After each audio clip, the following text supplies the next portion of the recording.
Hi, welcome along to Barbecue Life UK. Today we have got a chat with Marcus Bawdon from Countrywoodsmoke. I'm really looking forward to it, so let's take you inside and show you what we had to chat about.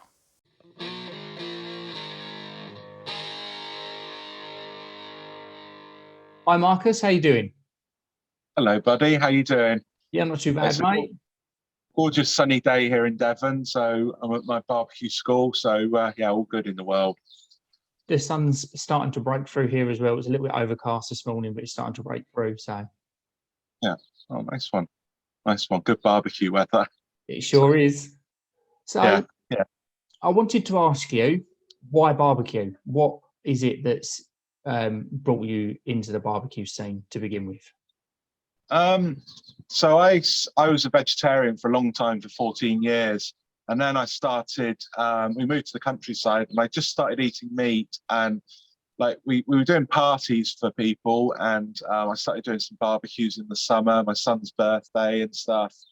And I wanted to build a wood-fired oven, and there was a nice forum, wood-fired oven forum, back, I mean, 12 years ago, we're talking now. And so I did a bit of research, and I love wood-fired oven cooking. Then I started doing things like cooking a whole pig on a spit on a big rotisserie. And then I was doing sort of family barbecues and the usual sausage and burgers and stuff. And I was getting a bit fed up with everyone else having fun, and me just stuck to the grill.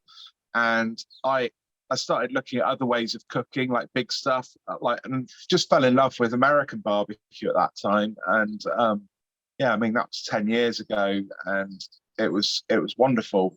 I just remember cooking my first pulled pork, my first brisket, my first ribs, and they were pretty tasty. They weren't amazing, I guess, but they were pretty tasty. And I just got more and more into it. And I saw some real that nobody else was doing really very much with barbecue back sort of 10 plus years ago. So I saw some sort of faint opportunities, really, to write a food blog, to set up a Facebook group, YouTube channel, all of those things. And um, I saw some real opportunities, and I just fell in love with it, with barbecue. You know what it's like. It 1 minute you're starting to learn a few of these bits, and then the next minute it takes you like that. And Like, I love that. I love that, and I just fell in love with it, really. yeah, so I can completely agree with you there. You start off with the your standard bits, and then you just want to build your cooking portfolio as Yeah. you get bigger, and it's able to gives you more time to spend more time with guests rather than just standing over the grill all the time. Yeah, it becomes a real journey. There's easy wins. Pulled pork is quite an easy win, and then you work your way up, and there's things like brisket. And there's things that are trickier to master. And then there's the whole range of stuff. Not just American barbecue. Asado. I mean, I've done a fair few sort of whole animal cooks, asado lambs and pigs and things. So there's a lot there. There's a lot of depth there to learn, and to enjoy and to try and master. I mean, I still I've done some pretty good brisket, but I still think there's something to learn every time I cook with whatever I'm doing, and that's what I love about it. There's always something new, and anyone who's really experienced will tell you that they're always learning as well. There's no point at which you can say, you're truly, you've got nothing more to learn. I think that would be a sad day to say, oh, I've learned everything. That's it. I'm finished. There's always something new to learn. Yeah, definitely, and it's a good point that I try and always say to people, especially when they're starting out, that there's no such thing as a bad cook. So you're No. saying out that you've got things to learn. It's always just a learning opportunity. So make your Yeah, notes on what you did on that cook and just learn from it. Change it next time bit by bit until you can really start to get things yeah. dialed in, and then you'll get that cooked where you want it, and then you can start to move on to your next one. I find I learn quite a lot from teaching, actually. And I had like a beginners class here, and they always ask, why are you doing that? Why this? Because they want to know. And you know you don't sometimes yourself think, and I think to myself, yeah, why am I doing that? So you question yourself and you learn and you get better because of that. And quite often I find beginners, they've got an open mind to it and they go, well, why are you actually doing that? You go, yeah, why am I doing it? Yeah. It's all those things that we all say, like it's things like your brisket's ready when it's probing like butter. Now, I always say that. I don't think I've actually ever probed butter. It's and is it warm butter or is it butter from the fridge? Is it melted butter? What butter is it? Yeah. So it's little things like that that just make you think a bit more, and that's a really good thing. That keeps you sharp and keeps you. I think a lot of people, they do it. They barbecue for a couple of years and they lose the feeling of being a beginner, and they lose how people who are starting out might feel. And I think that because I teach, a lot of people regularly like that really keeps me in touch with the questions that they ask, so I can help more people because of that. So at the end of the day, that's what I really am about now. I'm about helping people to become a bit of a barbecue hero amongst their friends and family, and have a bit of a positive experience with barbecue, because a lot of people have very negative experiences with barbecue, but I like to help them have a nice positive experience. Yeah, definitely, and that's why I pushed my barbecue skills and wanted to learn was through negative experience of barbecue. So my Yeah. dad didn't barbecue when I was a kid, but I had a step grandfather on one side who barbecued, and one of my dad's friends who barbecued, and it was never great.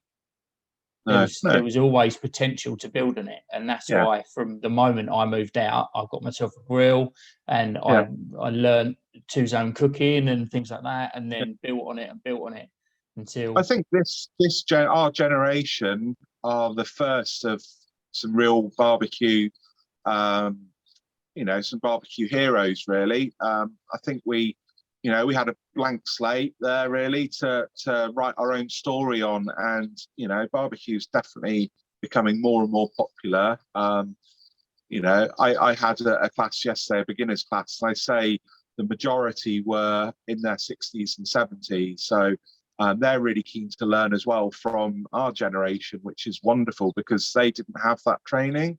And I get that quite often, that people say, oh, I've been burning barbecue for 50 years and I want to learn how to do it properly. So then they come on my barbecue classes or learn, how to do it. And that's been amazing. There was an article in the Times about me, and that has brought me in front of a lot more people, and a lot of people now are on my classes because of that article. It was a great review in the Times in June. And it was brilliant. So most people on my class yesterday had seen the barbecue school in that article. So it's casting the net a bit wider. Those people then will cook some nice food and then go off and tell their friends about how to cook properly. And it's that word of mouth, and it's growing. I mean, I see it when I first started. There was a handful of people who were really into barbecue, and then those have passed their skills on to others, who've passed their skills on to others and helped, and it's growing. It's like pyramiding because of that. And word of mouth is such a strong way to express how to do something like barbecue, because I know from writing books it helps people, but there's nothing like sitting down and showing somebody how to do something. It's like going back to the probes like butter. I can write in my book or on a YouTube channel, oh, it's brisket's ready when it probes like butter. But actually showing somebody how that feels is really important. And I do that on my intermediate classes, show people how that actually feels. And then they go, oh, yeah, that's it, and they've got it. Yeah, and I like the way that you've got your different levels of classes. So you start off with the people that they need to start at the beginning and learn the fire management and two-zone cooking and things like that, because as you say, that the generation above us, they've just had their coals all spread out, chuck the meat not on the top, and they've been cremating things for years. So I like the way that you've got your different levels, right from your beginners, intermediate, and then your advanced stuff. And you, I mean, go on. the very first thing I do on the beginners class is a dirty steak, and some might say, "Oh, that's a bit more of an advanced technique," but actually, for me, it's the simplest, and I do that because everyone's got a preconceived idea of what barbecue is, and I like to go like that and get rid of it. And a dirty steak is one of the simplest forms of cooking. You don't even need a grate, you don't even need a barbecue. You can cook on it, a pile of charcoal on the ground, put your steak straight on it. And I like it because it's the simplest and purest way of cooking meat. It goes back to the caveman days where they put the meat on the coals and cooked it, sat over the embers, and that cooked it lovely. It had nice crispy bits. And for me, that's a really pure way of cooking. And that's why I love it. I mean, people wonder why I've been harping on about it for sort of 9-10 years. And it's only now that it's becoming a bit more of a thing, that you see people are trying it and loving it. And yeah, that's really cool. Yeah, and it is a fantastic way to cook. And I did dirty steak last night. I did a tomahawk video. Yeah. So I've done a reverse sear, so I took it up to about 35 and then dumped that straight on the coals. And the flavour is unbelievable cooking like that. Yeah, it is. I have had people come back to me and they say, "Mate, I tried your dirty steaks." They go, "It's horrible. It's gritty, it's ashy, it's horrible." And I go, "Well, what charcoal did you cook on?" And usually it's briquettes, and briquettes aren't designed for this. Quite often see people using briquettes for dirty steaks, and it is not the right charcoal to use. I also had one gentleman say, "You don't know what you're on about. It was gritty, it was bitter, it was horrible." He said there was little bits in it. It was not nice. And I said, "Oh, what charcoal did you use?" And so I didn't use charcoal. I used a gas grill, and I put it on the lava rocks on the bottom of the gas grill. And I'm like, no wonder it was horrible. So usually it's because people aren't doing something right that they get it wrong. And yeah, it's a shame, but hopefully I set them straight, and they usually come back to me and go, "Oh, I tried it on lumpwood and it was delicious." So yeah, it's that you've got to listen. There's a lot of people out there that think they know what they're doing, and they kind of half listen to what you're saying, give it a try themselves, and it's not the best experience because they've not listened to everything that's been said. Yeah, so exactly. It's nice that there's people out there educating people in the right way. Yeah, exactly. But yeah, I mean, I've always been very clear, but sometimes, if these things can become diluted. So, Bob might have tried it, and then he's told Dave about it, and he might not have told Dave that, he might have missed a step. So I'm very clear that sometimes these things get missed in translation. Chinese whispers. Yeah, definitely. Yeah. So it's go on. It's all good. It's all good. It is as long good. as they learn eventually, then that's the main thing. Yeah, definitely. So I'm interested to know if there is a cook that is a real nemesis for you. So it could be something that you've now got your head round and got it down, or it could be something that you're still struggling with. So if you've got a cook that is a nemesis for you.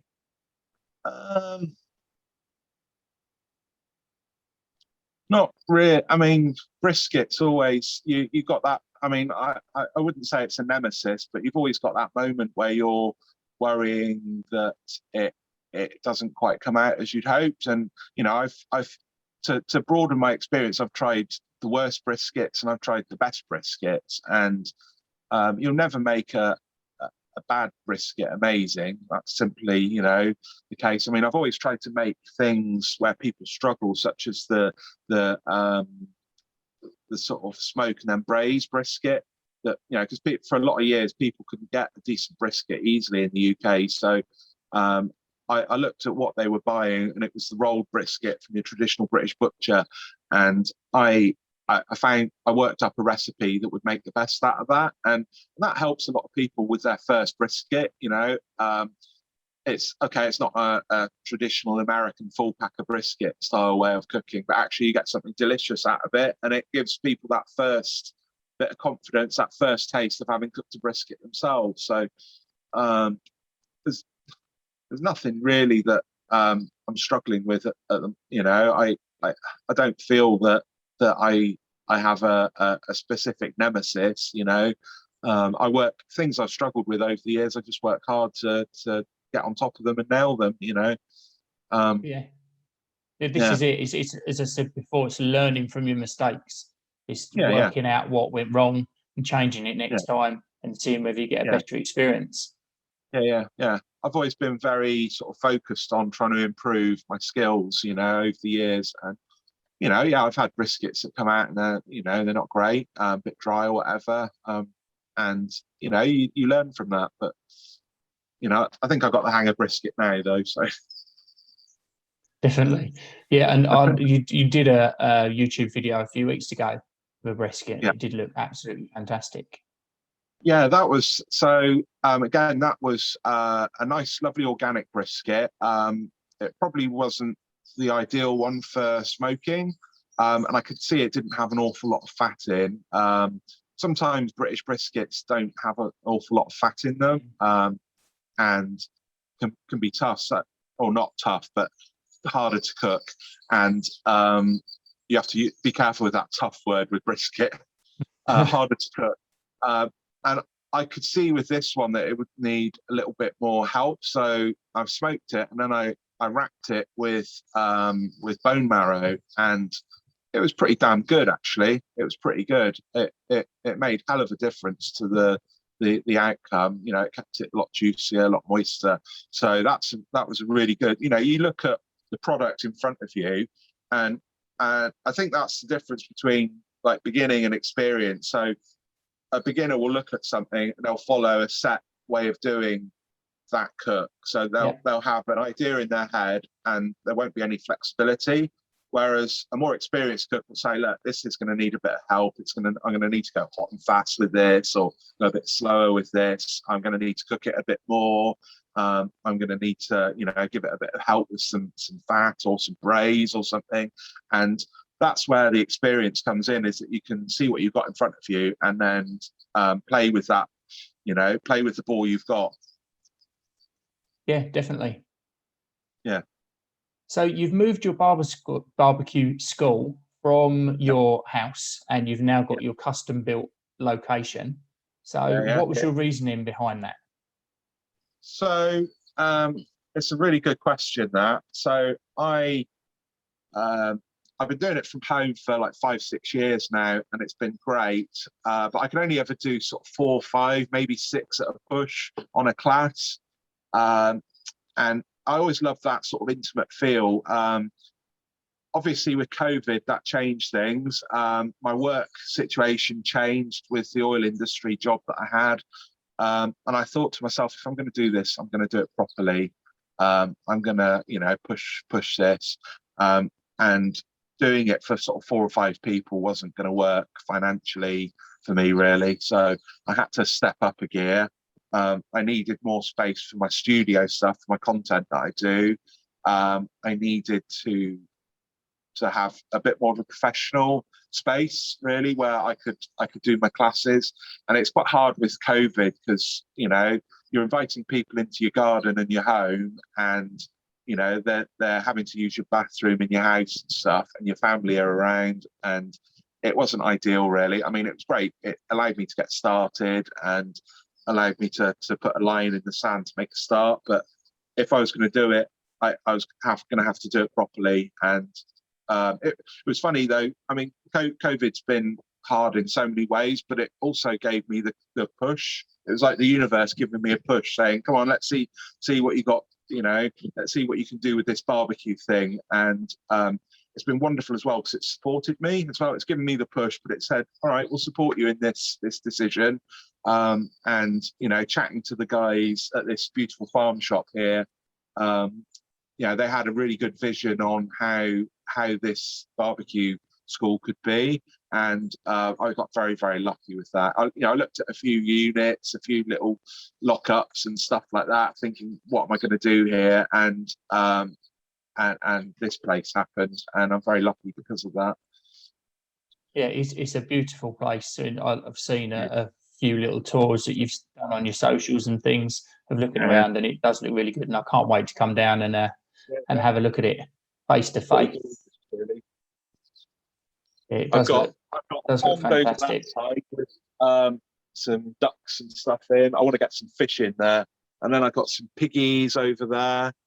There's a farm shop down a bit further, so I can go and get any meat and veg I want to cook with. I've got two sort of shacks either end here, two like log cabins, and they are perfect for me. You know, they give me some space and a bit of security, and it makes a big difference. Yeah, it's really good. I'm loving what you're doing. So you've also got a couple of books, well, 3 books if we include your original ebook. Yeah. So what's your favourite recipe out of the 3 publications that you've got? Oh, that's a tough one.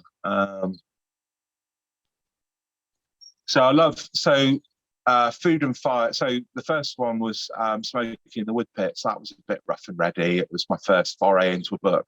It's a nice little book for a couple of quid though. There's a few nice recipes in there. And then food and fire. So I started food and fire like I start my classes, with a bit of a bang with dirty steaks, you know, and I mean, it'll always be a dirty steak for me. You know, like that. I mean, there's really good ones like the brisket recipe I was telling you about. That's in there. Skewered, I really like. There was a brisket and pickle recipe in that one that I loved, but there was a really nice pork belly, Japanese pork belly, and it's quite a long process. It's about a day sort of process. You've got to braise it in an amazing flavoured stock, the pork belly, and then press it overnight.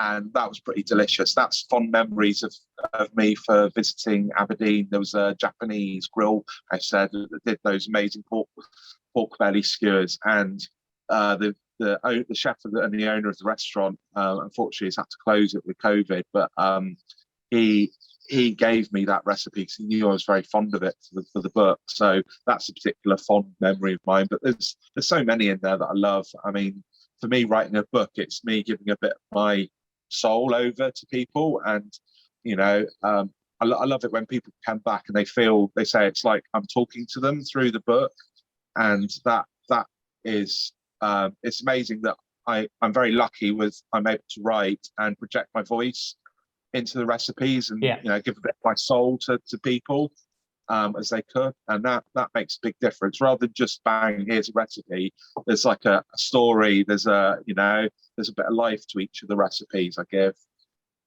Yeah, and the whole book is full of you. Other than the recipes, one of my favourite things about your book is that the end papers. They're incredibly you. And I work in the bookbinding industry, for people that don't know that. So they're the little things that I pick up on, and it's like your Hawaiian shirts, isn't it? So it's absolutely fantastic. It's the little things like that that can really add to your character. What's your favourite recipes from the book? Which ones have you tried that you enjoyed? Oh, I don't know. Put you on the spot there. Most definitely. I really like the skewered book. That's more my that's pushed my cooking more than what Food and Fire did. But I don't know. As you say, that Japanese one that you've said about, I've looked at that and I haven't done it yet. But that is really good. Yeah, I like the look of it. I don't know. No, there's so many in my head that I just can't pick the one. I don't know. Try one of the nice lamb ones. I mean, lamb chimichurri, that would be a good start. I think I've seen quite a lot of people doing that and enjoying that. It's a nice, simple, easy recipe. So yeah, that would be a good start. The lamb ones in there do look really good. Yeah, thank you. I love lamb on skewers. So yeah, just lamb on the grill is fantastic, and it's something that, moving away from sort of American barbecue, which is what the big barbecue scene is, they don't tend to cook that a lot out there. I think that there's a big gap in the market, recipe wise, for lamb. No, definitely. I mean, you look at how the majority of people cook over fire in the world, and they cook over skewers. You look at like, Southeast Asia, Middle East, all the kebabs and stuff. The churrasco sort of skewers, South America. There's a lot of people cooking kebabs and skewers, and it always felt to me like skewers it's either the veggie option, they just chuck a few little random veg on a skewer, and like the mushrooms always come up like little shriveled things, and because there's not enough heat for it, and and I don't know, it's like, they just chuck a few random things like chicken and some tomatoes and some courgette, and that's it, and there's no spice or no real thought to it. And actually a skewer can be a really beautiful, delicious thing. There was a big opportunity there because nobody had written a book about skewers on the barbecue for the UK market, so definitely a big opportunity. So it was good. Yeah, definitely. Like great feedback on the book. So yeah, it's a fantastic book. They both are. They're both very good. And if you're new to barbecue, they explain enough from a beginner, amateur person new to the grill, explains enough that you can pick that recipe up and cook some real cracking food. I sell an awful lot of copies of Food and Fire to people on my basics classes. Usually most people walk away with a copy because they're new to me and they would have missed it from a couple of years ago. So, I sell a lot of copies of Food and Fire on my class. I've got a little shop just behind here. So, I sell a few things like thermometers and grills and stuff like that, and copies of my books.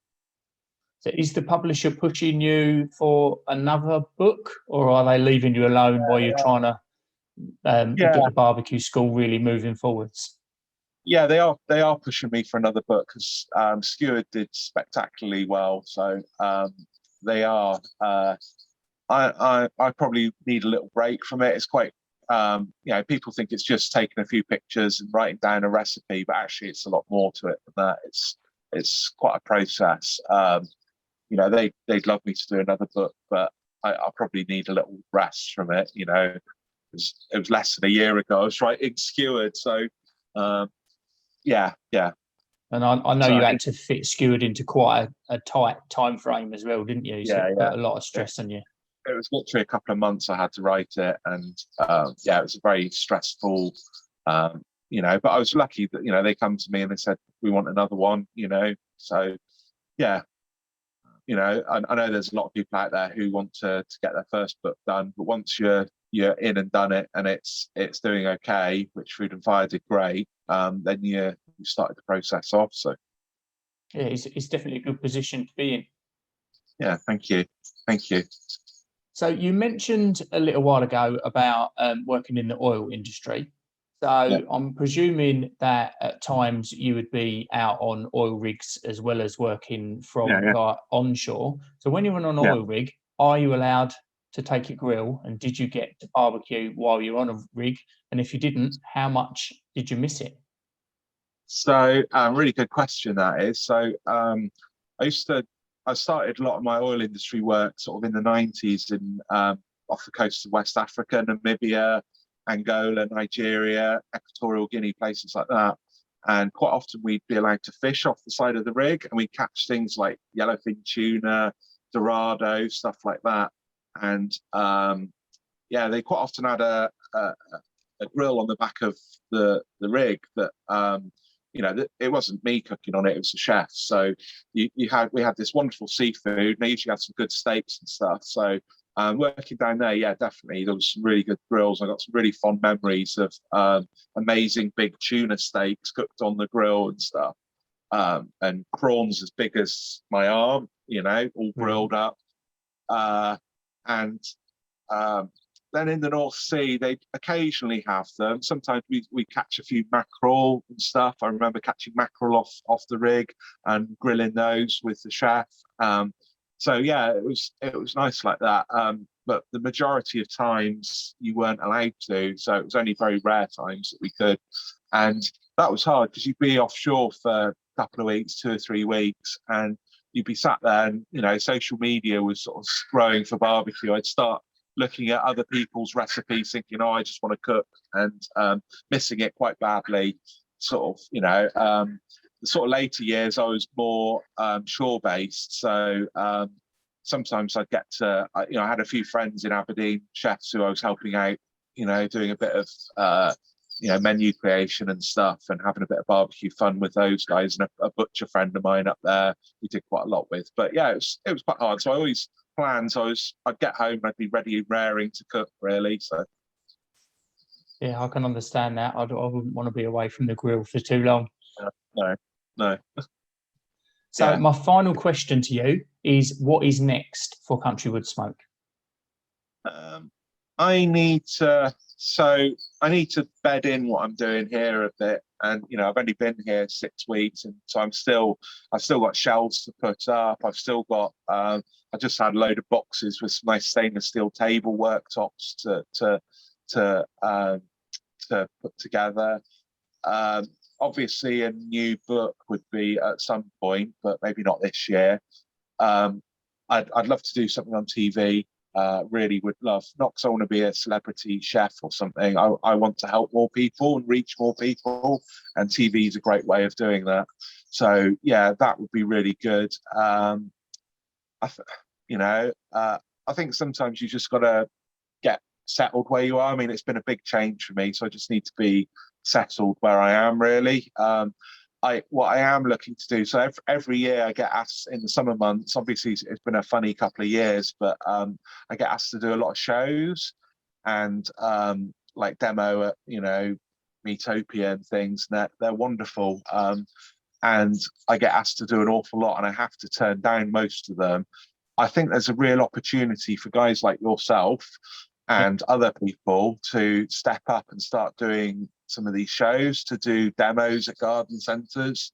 And I've been sort of mentoring a few, because I got mentored myself. You know, Dan Toombs, the curry guy, was a huge mentor to me, encouraging me, supporting me, and I want to help and spread that on to people. So like, you know, a lot of these shows and stuff, food festivals and barbecue events, really need people like us to go along and to do a demo, and we can then spread the love. I mean, Instagram's great for that, but actually getting up on a stage and cooking in front of a crowd and educating, entertaining, all those things are brilliant. And I've encouraged a few. I say encouraged, I've pushed them.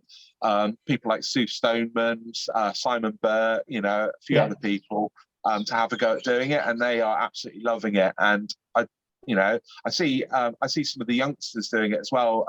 Alfie King, he's absolutely smashing it. And I've said to him, I'm going to get him here to do a demo with me at some point.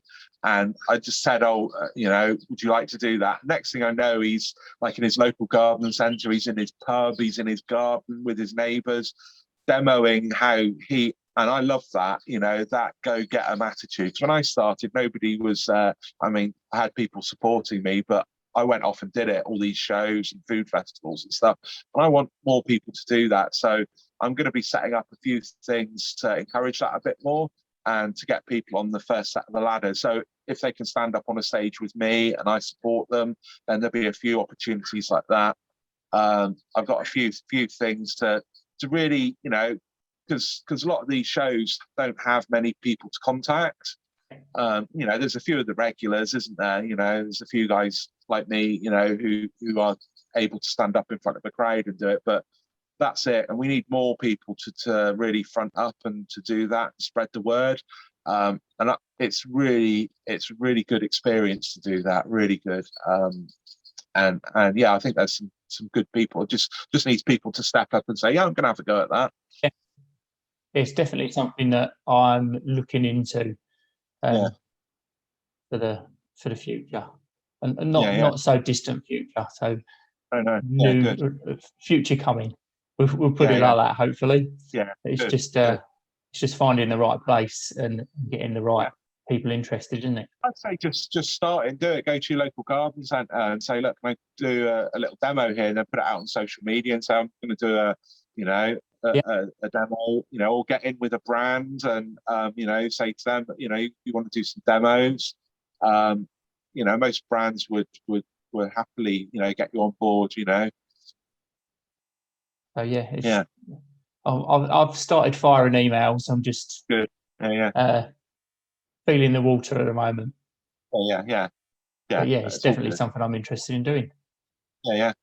Oh, good. Well, any way I can support that, just ask. Okay, And thank you very much. anyone else out there, you know, I'm happy to give advice and support as best as I can. You know, it's not easy when you first do it. It's, you know, some people are nervous or shy or something, but you know, it's a great buzz when you get up there and everyone claps you for having cooked something on a barbecue and they've Yeah, learned something. Everyone's happy. So yeah, it's good. brilliant. Right, well, Cool. thank you very much for coming on the channel and having a That's all chat right, with mate. us about everything that you've That's got all right. going on. Pleasure. It's been an honour to have you on. Yeah. Cool. Thank you. Good to chat. Good to catch up, mate. Yeah, it's been brilliant. Thank you.